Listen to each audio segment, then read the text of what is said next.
this is an oasis in a dry desert. Like, it feels so good. And your brain gets addicted to it, just like it would to a drug. Whenever they're being nice and kind and attentive to your needs and that sort of behavior, that feels good. It does feel good.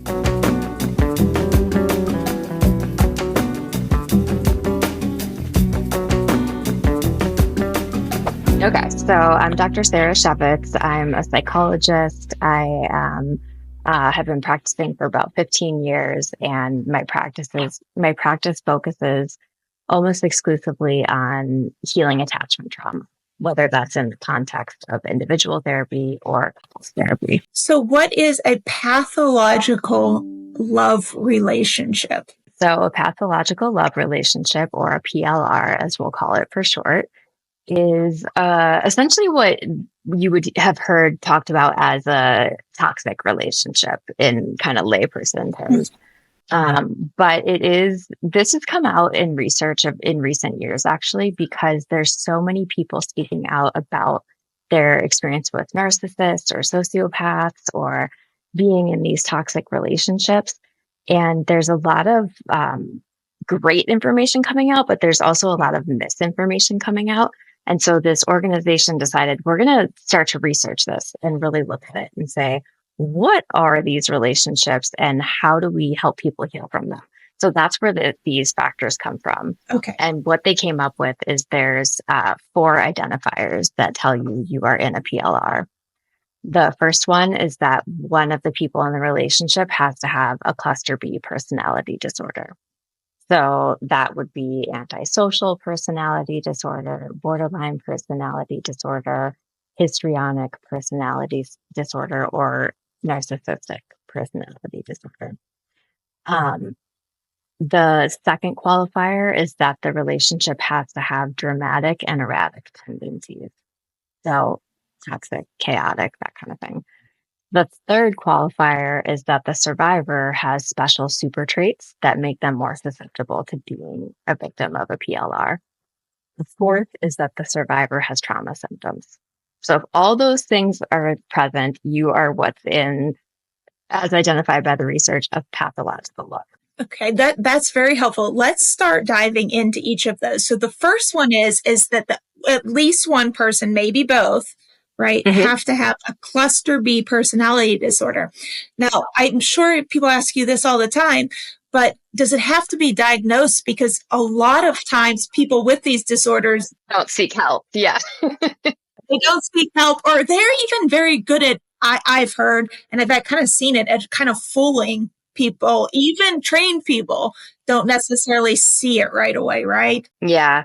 Or if we do, we can't call it out in the context of, there's so many reasons why, right? Like either in couples therapy because you're treating the relationship and not an individual, or in individual therapy because you kind of lose the client and the relationship then. Yes. And so there's this balance as a therapist. But yeah, you're exactly right. That happens. But if you're in one of these and you think you might be dating someone with a cluster B personality disorder, I think some things to look for just for your own kind of self-diagnosis, if you will. A lot of people with cluster B, so it's called the dramatic and erratic personality disorders category. And so some common features are that these folks have unstable lifestyles. They're dramatic and erratic, right? There's lots of defensiveness, denial, lying, projection of blame. So you bring up a concern with them and it's either they're turning it around on you or they're saying that's not true. You're wrong. You're delusional. Or here's why I didn't mean that. Like I had the best of intentions. Yeah. These folks often have a lot of interpersonal dysfunction, like all of their exes were crazy, or there were just like big dramatic breakups or big dramatic fights throughout their relationships. That's often a red flag that you're dating someone with a dramatic and erratic personality style. Do they often have problems with addiction? Do you see people that, or is that not common with these sort of cluster B personality disorders? Yeah, it's not part of the criteria, but certainly, just in terms of anecdotal evidence, yes, you're going to see people, because part of what is true of cluster B personality is that they have a hard time regulating their emotions and a hard time kind of regulating their self and holding a clear sense of self. So folks who have a hard time regulating emotions often turn to substances as a way to soothe and regulate, particularly if they're highly defensive and can't look at their emotions and go, wait, maybe I should work on this. Yes. Then they'll say, no, I'll just have 10 drinks and forget about it. Mask it. Yeah, they mask it with alcohol. They drowned it with alcohol or whatever, whatever whatever. Yeah, exactly. The substance is. No, I've seen that as well. And that rings very true. And then you also said that they don't take responsibility and they maybe even will turn it on you. Is that sort of like what you hear about Darvo? What's Darvo? That's deny. They deny. If you approach them with something like, hey, were you drinking when you weren't supposed to? Mm-hmm. They deny, then they attack you, then they reverse the victim of offender to kind of put you on trial for it. Mm-hmm. Yeah. For something like, how could you not trust me? Or the classic example is you catch them sexting or doing something nefarious with text, and then they get mad at you for looking at their phone versus, well, you're cheating on me, something along those lines. Yeah. Yeah. That's complete deflection. Absolutely. Yeah. I haven't heard that acronym. That's a great acronym for it. But yes, that's exactly that defensiveness and deflection and kind of turning it back around and making you feel like you're the one that has the problem, gaslighting. Yeah. Yeah. And just this inability to accept accountability, because like we all mess up. We all do things. I've done things in my life I'm very embarrassed of or ashamed of. But I don't know about most people. It feels to me like the majority of people will eventually own up to it. But it does seem like people with these cluster B personality disorders, like they will never admit fault. I once heard a really great explanation about the difference between someone who has one of these disorders and someone who has defensiveness. Because sometimes you might just be with someone who's really defensive and they have some work to do, but they don't have a personality disorder. The difference is that with a personality disorder, their whole personality is created around this. Wow.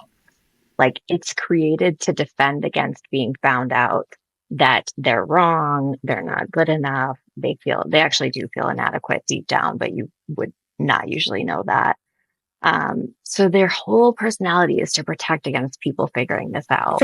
Whereas somebody who's just being defensive in the moment, like you said, they can still see things about themselves and recognize things eventually. That's super interesting that their sort of whole persona is around this defensiveness. And do you find like commonalities for people with cluster B personality disorders? Is that, I know there's always exceptions, but is there a lot of childhood trauma there? Or is it like childhood, just no accountability, sort of the golden child? Or what do you see as sort of trends in childhood? Anything? Yeah, all of that. And just, lest you think being the golden child is all fun and games, that is also attachment trauma. Absolutely. Because kids who don't have boundaries and kids who don't have anything to like push up against and teach them what's appropriate and what's not, that's actually really hard for them, believe it or not. They need that structure and guidance, and they need that kind of like those boundaries. So whether you're a golden child or whether you're a scapegoat, which are usually the two scenarios that are going to create a personality disorder, you are a projection of your parents' wants and needs in some way, and you're not being seen for who you authentically are, and the good and the bad. It's like either you're being seen for the good pretty exclusively or the bad pretty exclusively. And that would be hard on the child. It sounds like to be the golden child would be great, but there's, like you said, one, there's no boundaries or any sort of pushback so you understand right and wrong. And second of all, I do think there's always, at least it feels to me like this obligation to perform. Yeah. To perform, like you have to be the quarterback or the cheerleading captain, or you have to be the best at this or the best at that or this or that. And instead of just being able to be yourself. That's right. Yeah, exactly. And you feel this internal pressure of, being what your parents or the parent want you to be. And you're right. It is maybe always I think it is always, you're right. The parent seeing you as a reflection of them and kind of putting their own desires onto the child. Yeah. So that's difficult. Okay. So that's the first aspect of these pathological love relationships, PLRs. I haven't heard that term before, but I love it. Mm-hmm. The first one is one or both people have a cluster B personality disorder. Do you see often where it's both people or just one? What's more common? I would say more common is just one, but definitely possible where one person has narcissism and the other has borderline personality disorder. That's not a super uncommon pairing, but more often you'll see somebody with, like a narcissistic personality disorder and then somebody who's got like a dependent personality disorder, which isn't in cluster B, it's in a different cluster. It's a different cluster. Okay. Yeah. Okay. So then the second thing is it's dramatic and erratic, the relationship.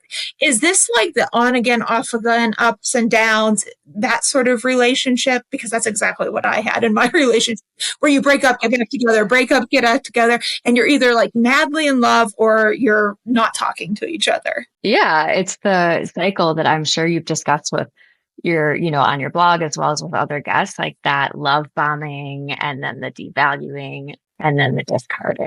Wow. So is the person with the cluster B personality disorder sort of initiating this cycle and the other person's along for the ride, or are they both working together subconsciously during this cycle? Well, you can't really have a cycle with just one person, Because the other one will leave, just be like, I'm done, I'm out of here. Yeah.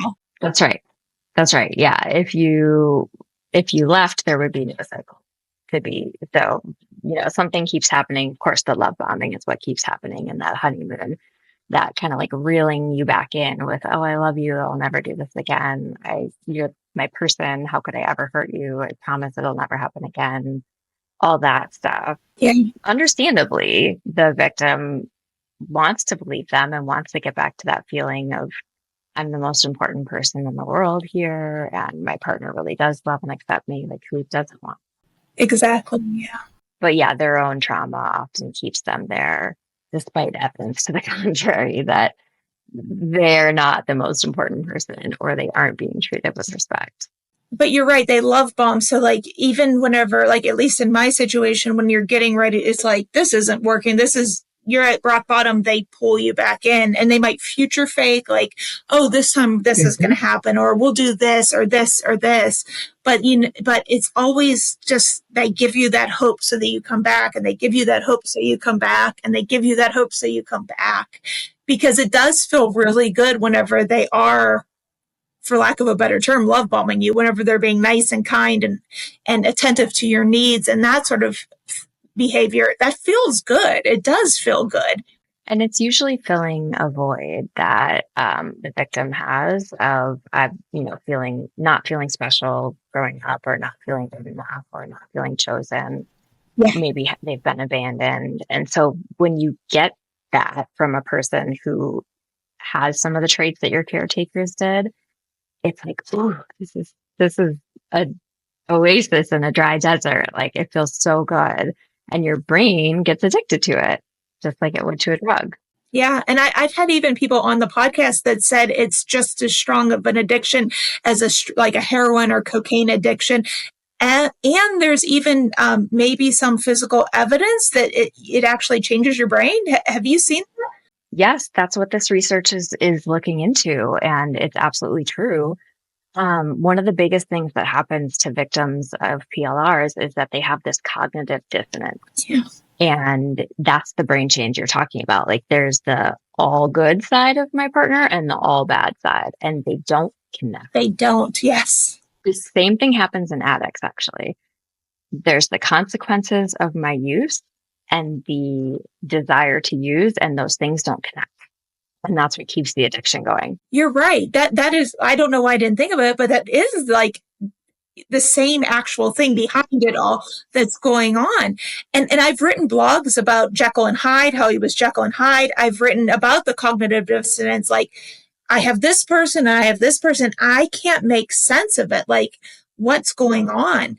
And that is what keeps you addicted, because, or at least a part of what's going on, because you're trying to make sense out of it. Like, is there something behind that? Like whenever your brain or you are confronted with two things that can't simultaneously be true, what do you do? What does one do? Yeah. So this is where we kind of have to talk about the nervous system too. And being in cognitive dissonance is super dysregulating to your nervous system. So you're in this constant state of very often fight or flight or shutdown. Yes. And whether it's fight or flight or shutdown, the prefrontal cortex, the part of your brain that has access to logical thought and decision making and ability to control your emotions, shuts down. Yeah. And the instinctual brain starts running the show. And what you have access to in the instinctual brain is fight, flight, freeze, shut down, right? Like fawn. Yeah, shut down. Well, those are a little bit actually. So fawn and shut down. Yeah. And cognitive dissonance is so disorienting. People really successful, smart, and, amazing people fall apart because they're in this constant instinctual brain and their adult self isn't online. And it did feel like that. It felt like I'm not thinking logically anymore. I'm just like this scared animal that's just reacting to things rather than actually logically responding. And I've said this before, like you might think this could only impact certain types or demographics. I'm financially independent. I was never dependent on him financially. He's not the father of my children. So I wasn't like trying to keep my kid's father in the picture. I have my own house. I have my own job. I'm independent. I'm educated. No one looking in at me would ever think that something like this could happen. But I was 100% addicted to this sort of behavior and feeling cognitive dissonance. So I think it can happen to anyone. Yes. And so this is one of the big things that the research is showing is that in the past, there's been this narrative that like the people who get in these relationships are codependent. Yeah. They have some level of learned helplessness. They have some level of trauma from the past that has gotten them into this relationship. And like essentially they are broken in some way, shape, or form. And that's why they're standing for this treatment. Well, that has caused a lot of harm in how it's treated because there's women and men, though women are definitely more typically the victims here, who don't fit that mold. They're absolutely smart, successful, not dependent on their partners financially, hold really high prestige jobs and have great careers, and yet are still susceptible. Yeah. And you can't treat those two types of folks the same way because they're very different personalities and they're very different circumstances. And you're not addressing, like you're almost, I can't think of the right word right now, but you're not giving credit to how hard that relationship was. You're almost like blaming it on something in the victim and that's more damaging. That makes sense. Yeah. The truth often is I was fine until I got in this relationship, which turned my world and my brain upside down, changed my attachment style. It changed the way my nervous system functions. It changed my brain because of cognitive dissonance. It changed my functioning in the world. Sometimes the relationship is the reason all that happens. It wasn't present for the relationship. That does change the narrative and it makes you think about it differently because you're right. Often what you hear is there's something flawed in that victim, right? There's something inherently wrong or flawed or something in that victim. And then that's what allowed them to get into this relationship and remain in this relationship. Whereas that may be, I don't like even using the word flaw, but there could be some past trauma or tendencies moving into this. But that person could have been perfectly healthy and fine and not had any of this. And that relationship with all this cognitive dissonance and abuse and especially it's emotional and mental abuse, I would say. And it can be physical. It did get physical in my case and in many other people's case, and all different kinds of abuse. But that is what ended up making that person not have a secure attachment style or face all these other, consequences of that. That's right. Yeah. And the traits, the super traits that I think we'll get into shortly, are the reason they're the commonality that have come out in the research is women and men who have these traits, they are more likely to be victimized. And these traits are actually great qualities in the right context. Okay. They're qualities that make you an incredible partner to the right person. I don't know what these traits are, but I can tell you some of my traits, and I'm just curious of these. I'm incredibly loyal to a fault. I'm a people pleaser. I'm empathetic. I try to. Am I naming the traits? Yeah. You're literally like, I'm looking at my list and I'm like, check, check, check. Okay, so we're moving now into the third factor of these pathological love relationships. Are the commonality, as you're saying, the main thing is the traits in the victim or the survivor. So what are some of these traits? So you so beautifully listed some of them, but there are some personality tests that psychologists use to just kind of identify where people are on the spectrum of certain traits in personality. One of them is called the Big Five personality trait test, and it's a very common test that employers use to screen employees just to see like, how do I work best with this person? Are they more agreeable or less agreeable? Are they more outgoing or more introverted, that kind of thing.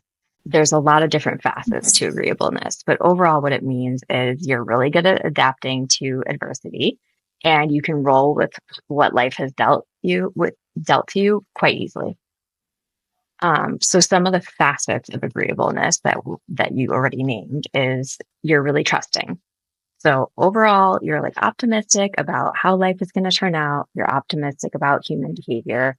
Again, this is a wonderful trait under the right circumstances, but it also leads to a lack of vetting others.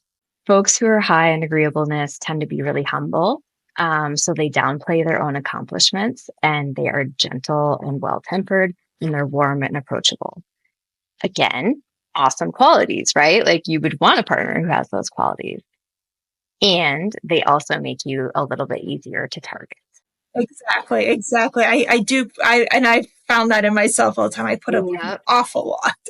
And I'm trying to be more mindful of that and a little bit more selective of tighter with my boundaries. I know that's a big word now, but just more selective with who I let in my life and how much I let them into my life. Yeah, like who gets the benefits of that? Because again, they're great qualities, but not everyone deserves that, that trust and that attentiveness. So another one is empathetic. You already talked about that. People who are high in agreeableness tend to be peacemakers. They tend to be forgiving. They tend to be generous. You can see how that just completely allows for coming back after really bad behavior and understanding their perspective. They tend to be more tolerant than others, so they have a high capacity to endure negative things. They tend to be more accepting of other people's viewpoints when they're different from their own, and really skillful at dealing with people who are different from them. So again, you can see how somebody with these traits would be like, well, they just have a lot of trauma they're working through. And he had a really hard childhood. I know he has a good heart. He's dealing with alcoholism. It has to be really hard. He has a lot of pressure on him. He had a lot of bad things happen to him in his past relationship, which who knows how much of that was actually true, to be honest. Yeah, exactly. So I'm like, now I'm thinking like, did she really do all those things, or did you make that up? Like you've lied about me? So, or did you do those things and you're just saying she's the one who did it? There's a lot of projection that goes on, isn't there? It feels, at least to me, like I almost now think anything he accused others of, he was actually doing. Yeah, that's probably true. Wow. Okay. So these are the traits of the person in the relationship who is the survivor and who probably, although they could, doesn't have the personality disorder. Although they could, because it can be two people with a personality disorder. But the survivor who is like, what the heck just happened to me? They will tend to have these traits, or like nearly they always have these traits? Yeah, if it's a PLR, I mean, they have to have these traits for it to be a PLR. That's one of the qualifiers. Wow. Some more of these victim super traits are that they're cooperative. So they have a really giving nature. They derive pleasure from helping others. They're willing to compromise. They're considerate of others' needs, right? So again, you can see how great qualities and set you up for being maybe a little bit of a pushover at times. Yes. This is an interesting one that people are a little confused by sometimes. They're really straightforward. And what that means is they're upfront, they're honest, they confide. Yeah. They're a little bit prone to like oversharing because of that, because they're like, whatever, I'll just say what's on my mind. Exactly. That's me. Exactly. I just say, I'm not going to sugarcoat it. I'm not trying to manipulate or change anyone's opinion. I'm just going to say it. It's like, yeah, why wouldn't I say it? Right. And also, why would this be a problem? And how could somebody like this be victimized, right? If they're super straightforward. Yeah. The reason why is because they tend to see the world, we all tend to see the world through our own lens. And so they assume their partner's also being straightforward. Like, why wouldn't you just say what's on your mind? Why wouldn't you be telling me the truth? Of course they are, And so they unfortunately give a little too much leeway to somebody who doesn't have that straightforwardness trait. And you do, I tend to think everybody just tells it like it is. They say what's on their mind, why wouldn't you do that? Because how else would you? And I mean, I know as a professional, you know much more than the average person about this, but it's kind of natural that you would think that other people saw the world and behaved the way you do. Mm-hmm. Mm-hmm. That's your frame of reference, So I always I tend to think people are very honest, even though that sometimes has burned me. And I tend to think they're genuine. And I tend to think they just say what's on their mind and how they feel. But narcissists are none of those things. Yeah, exactly. And not even just narcissists, people who don't have that straightforward trait, which a lot of people don't. You're right. Yeah, I don't. Another one of the traits is self-directed. And this is where this and straightforwardness are where victims with these super traits really differ from the typical like codependent prototype, because people who are self-directed actually have high levels of self-confidence and self-acceptance. They're used to feeling strong. They're used to handling things well. And this isn't normal for the typical codependent, right? Like they're often helpless and reliant on others. Not the case here. What makes them helpless in these cases is being involved in the PLR and getting into that cognitive dissonance and losing their prefrontal cortex functioning. And then they kind of turn into that more helpless seeming victim.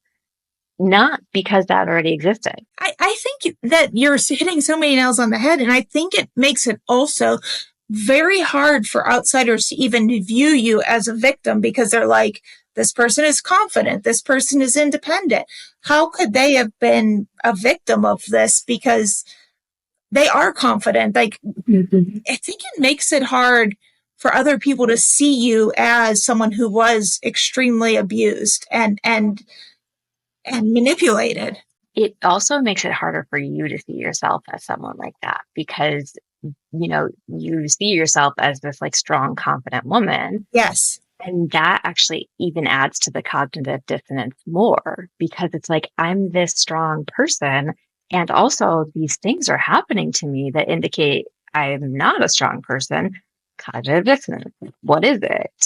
I couldn't make sense of it. You're right. I couldn't make sense. It was like, why do I keep going back to him? Like in my more sober, insane moments, I know this person is harming me. This person is horrible for me. They're lying to me. They're manipulating. And yet I kept going back. And I think that it definitely adds a layer to the cognitive dissonance and makes it way worse. And then, as you said, you're no longer with your thinking brain, you're in your survival brain. And the other traits that are important is one, you said loyal. The victims who have these super traits are definitely loyal. They're committed to following through on things, even if it's a crappy relationship, and they just don't give up easily. So again, like you can hear how these things make you such a great partner, a great employee, a great Yeah. business owner, like in all areas, a great friend. In all areas of the world, these are things to be celebrated. Yeah. It's just they're also things that make you a little bit more susceptible to being in a PLR and being really damaged by a PLR. No, that makes sense because like it feels like, at least, and I don't think I'm imagining this, every employer I've ever had has loved me, has really, really, like, I'm on top of things. I'm self-motivated. You don't have to like micromanage me. I don't miss work. I'm very loyal to if they treat me nicely, I'm loyal to them in my work. Maybe even if they don't, I tend to stay maybe longer than I should. I have lifelong people I've been friends with for, all different stages of my life, whether it's when I was in the military or in grad school or even in high school, that I'm still very close with today. In my other areas of life, these personality traits have served me very well, but they've also made me very susceptible to these not so great romantic relationships. Yeah. And then the last trait that on the Big Five personality trait is personality test, I should say. These folks are high on conscientiousness. And it's similar to a lot of what we've already talked about with agreeableness, but there's some differences. Part of being conscientious is you're a hard worker. So literally what you just said. And they tend to be prone to be workaholics, and therefore yeah. And therefore they miss a little bit more at home because they're just so focused on work. Sometimes they can't even like give attention to how crappy they feel at home or how unsafe they feel at home. They just deflect and go to work and, feel good about the work they're doing. 100%. And even I've noticed being a workaholic for me is a coping strategy. Like whenever I've gone through hardships, I've just poured myself into my work. Like I gave birth to twins who died. I went to preterm labor and they died. And how I got through that, whether it's healthy or not, is I would work 12, 14 hours a day. I would make myself so busy that all I had time to do is work and sleep. And that's, like, for me, at least, a coping mechanism.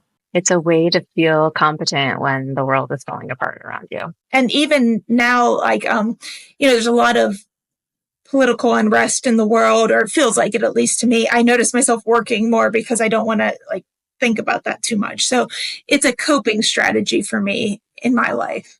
Yeah. Yeah. Is that not a normal coping strategy? Do most people not do that? It's a common one. It's common. Yeah, it's not completely uncommon. In my practice, I work mostly with high achievers, folks who are either, C-suite executives or own their own business or high-level creative. And that is often a sign of severe attachment trauma is high success. Yeah. Because you just pour yourself into it. Yeah. Like, I was just talking to someone, you just did 6 months worth of podcasts in 3 weeks. I was like, yeah, that's, I will pour myself into it And I'm not saying that as a way of bragging. I'm almost saying that as, I don't know that this is so good to do it. It's a coping strategy. It's not a look at me sort of thing. It's not a regulating strategy. It's a coping strategy. And actually there's a difference between the two, for your nervous system. What is that? Yeah. Yeah. So when you're dysregulated, you, are either in that fight or flight mode or that shutdown mode or a freeze state. Those are kind of your 3 dysregulated states. And, if this is the dysregulation, a coping strategy just kind of covers it up so that you don't feel it, but it's still there. And then when the coping strategy is taken away, it's there. So this is why you don't want to take away somebody's coping strategies in the beginning of treatment without replacing them with regulating strategies. I see. And those are things that help actually move discharge the dysregulation through your body. So if you're in like a fight response, for example, a way that you might discharge that is pushing against a wall and saying no really forcefully. Okay. It's just like a quick thing that you can do to tell your nervous system, we fought the tiger. The tiger's out of here. We're no longer in danger. You can't really rationalize with your nervous system. You have to speak its language to get it to realize you're out of danger. I love Yeah. So, and for a lot of people, work is the tiger. Work is the thing getting them dysregulated. So it may not be a coping strategy. Um, but yeah, that's the kind of stuff, that's where somatic or bottom up healing is so important for survivors of PLRs. You can't rationalize out of cognitive dissonance. no. If you could, you would have years before, you know. The first time that happened, anything negative happened, to the extent that it sometimes happens in PLRs, you'd be like, okay, I'm out of here. This This is not does good. not fit who I am and what I stand for and what I'm okay with. Right? If rationalization was all you needed, you wouldn't. So what you're talking about is you need, did you say somatic strategies? Is that like EMDR or brain spotting, or is that? Yes, those are two approaches that are really helpful for survivors of PLR. They integrate rational thoughts with physical sensations, and they help connect that cognitive dissonance. Like they connect the two sides. Do you do these therapies? I do EMDR. Yeah, I do. Specifically, I'm trained in attachment focused EMDR, which even further is like targeted towards attachment trauma. Wow, I love that. I did go through EMDR therapy after all of this, and I just recently had a brain spotting episode, and I went from being a total skeptic after one session being like, what is this? This is amazing, amazing. And I'm not saying at all that talk therapy doesn't have its place. I think it definitely has its place. But even I had been in talk therapy for quite a while, and until I did EMDR, it felt like talk therapy worked better after I did the EMDR. So talk therapy is a top-down approach. It's working with the cognitive brain. But if your nervous system is saying, we're not safe, we're not safe, we're not safe, the cognitive brain, you can't talk to the cognitive brain. Like it's not there. Yes. So you need a bottom-up approach, which is working with the body and the nervous system. And then you can talk to the cognitive brain once the nervous system is like, oh, that memory is actually in the past. It's not still happening right now, right here today. I love that. So they're not in conflict with one another. They're complementary to one another, but you do need to do the somatic stuff first to get you out of that fight, flight, freeze, fawn sort of mentality. And then after you feel safe and your mind knows you're safe and your body knows you're safe, then the talk therapy type of or just top down approaches work well. Do you do both? Well, with attachment focused EMDR, you do a combination of the two. You kind of talk about stuff, you gain insight about what led to getting into this situation and keeping you in this situation. Like a lot of what we've done today is insight building, and it's necessary. We help you identify different parts of yourself that might be protective or child parts that might have been susceptible to needing this, trying to change this person. Like there's a lot of insight that happens through talk. And then there's certain things that just can't change no matter how much you talk about it or how much insight you have. And that's often where you reprocess memories from the past. But sometimes that's also way too intense for someone, depending on where they are in their healing journey. So it might be as simple as using somatic practices like I talked about earlier, where you're getting through that fight response by pushing through a wall. Or you're, feeling overstimulated and you just like gently sway left and right. That itself is a regulating resource that tells your nervous system, it's okay, we're okay, we're discharging. It might be that you like do a brain hold where you put your hand on your forehead and your hand on the back of the neck and apply pressure to both spots. This is a down regulating resource. So it can be really gentle as well. It's not necessarily like you're going into your trauma and you're reprocessing your trauma. That can actually be it can cause people to get worse sometimes if they don't have the regulating tools in place to handle it. Wow. Okay. So you help them work through to see where they are in their healing journey. Are we at the place where we can start processing this trauma, or do we still need to just get you regulated so that you can just even get to the place where we can do something like EMDR on you? you talked about like if you have that fight response, you can push on something, or do something. What if your natural reaction, mine is often, is to freeze? Like literally, I'll be frozen. What's something someone could do in that moment? So freeze is a combination of your fight flight response and your shutdown response. And the two are like pushing against each other. And that's what keeps you in a freeze. So it's a state of like, I need to, but I can't. I want to, but I can't. Or I'm not safe, but I don't feel like I can get out of it. So in that case, you want to do something to get rid of the shutdown so that you can get into the fight or flight, which is a mobilizing state, and then do something about it. So that swaying that I was talking about, like if you just imagine you're a piece of sea kelp swaying in the ocean, that's like a gentle way to move your body to get out of that dorsal shutdown. It's called dorsal, and you're going to get into sympathetic, which is your fight flight. And that's going to get you a little bit more anxious and maybe even angry, which is not comfortable, but it's the next step towards regulation. No, I've often, when I get in that freeze, I'm like, I wish I could just get angry because then at least I can do something instead of just stand here.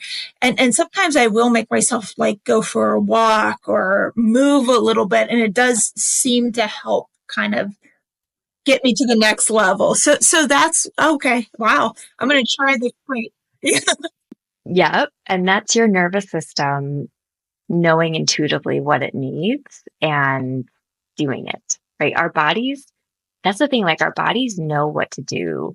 But often we suppress it or don't even recognize it. Like a dog, I have a dog, and whenever he meets a new person or meets a new dog, after the interaction, he shakes. And dogs do that. Anytime they go through like a quote unquote stressful experience, they shake it off afterwards. That's their body discharging the energy that their nervous system, the nervous system is like, whoa, new person. Is this person safe? Is it not? I don't know. And there's a little bit of anxiety, and then they just shake it off. I love that. I do. I like that. And you're right. Animals do that. And you're probably right. I mean, I know you're right. I'm not questioning you, but I think often we know what we need to do, and we just either don't listen to it or we think it's silly, so we don't do it. But our body does. If you really do listen to it, it does kind of tell you what you need to do. Yeah. And so much of somatic therapy is just helping you get back in touch with that. And you do this somatic therapy. So if someone came to you, you would be able to walk them through this specifically as it pertains to relationship attachment and wounds, and even more specifically, pathological love relationship trauma. Yes, exactly. So we've gone through the first 3 of the 4 factors. We've gone through 1 at least or more have a type B cluster personality disorder. Dramatic and erratic relationship patterns or behaviors in the relationship. Survivor has super traits. And then the last one is survivor has trauma symptoms. So we've already talked through so much of that just in our conversation about how it impacts you, but there's the cognitive dissonance. There can be hypervigilance where you're constantly on edge, feeling like I'm not safe. I can't trust anyone. You might have flashbacks from, even after the relationship ends, flashbacks of past traumatic experiences with your partner. You might find it's hard to sleep. You have really volatile emotions. Like it's just this roller coaster that you're riding and you can't get off of it. Some people dissociate and just feel totally numb and disconnected from their emotions entirely. I think I tend to do that. All of those rang true, except when you said like these erratic emotions.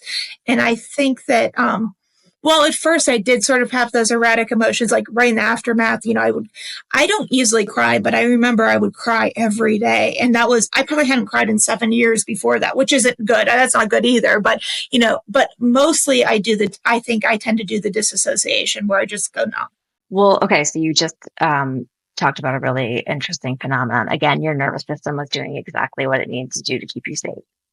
So when we are in a situation and our body or our nervous system senses there's nothing we can do about it to ease the pain or whatever, or like to get out of the situation, it just shuts down and disconnects from the pain. So this is like if an impala, this is gruesome, but like an impala is getting eaten by a lion and it can't get away, it dissociates, it goes into shutdown. So that at least it doesn't hurt as it's getting eaten. Yes, yes, yeah. I know kids do that, and I know I've read a lot about children that are being, I hate to even say it, abused by their parents. Oftentimes disassociate because there's nothing they can do about it. So the only thing they can do is their bodies can do is disassociate. So yeah, exactly. So, but then once you were in safety, once you had left that situation, and your body was like, "Whoa, we're no longer in constant danger," all that emotion came up, and your nervous system had to release it. It felt like there's something I can do now. Like I can release, I'm safe, or safer at least. yeah, I remember my psychiatrist. She, she's the medical doctor that gives me the medicines, but she's also very personable. And she even told me, you need to go cry. You just need to cry. You need to cry and cry and cry and let it all out. Just let yourself do it if you can. And every time I did it, I felt a little bit more healed. Yeah. Yeah. When we cry, we release cortisol and adrenaline. We release stress hormones. Yeah. And when you hold that in, you're not allowing it to go through its natural process. Just out of curiosity, do you mostly see people who are in these PLRs while they're still in it or after they get out of it? When do they mostly come and see you? I prefer to see them when they just get out because when they're still in it, often when they're still in it, they don't come to therapy. I would say more people tend to come to therapy right after they get out of it because they're just trying to deal with the day to day when they're still in it and survive.